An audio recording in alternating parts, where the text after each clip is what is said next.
മായ ഒരു വാർത്തയാണ് പങ്കുവെക്കാനുള്ളത്. അത് ചേകാടി എന്ന് പറയുന്നത് തന്നെ ഒരു വനഗ്രാമമാണ്. അതായത് പൂർണ്ണമായും വനത്തിൽ ചുറ്റപ്പെട്ട പ്രദേശം. ആ പ്രദേശത്തോട് റോഡ് കടന്നു പോകുന്നു. അതിന്റെ ആ ഒരു ഭാഗത്തായി ഒരു LP സ്കൂൾ. അതിൽ കൃത്യമായ രീതിയിൽ ചുറ്റുമതിലുണ്ട്, ഗേറ്റുണ്ട്. ഗേറ്റ് കടന്നാണ്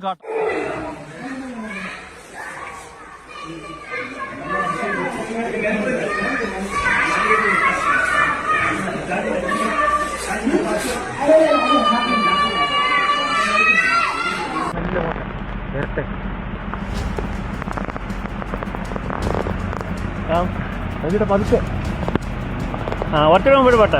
അടക്കി, ഡോർ അടക്കി.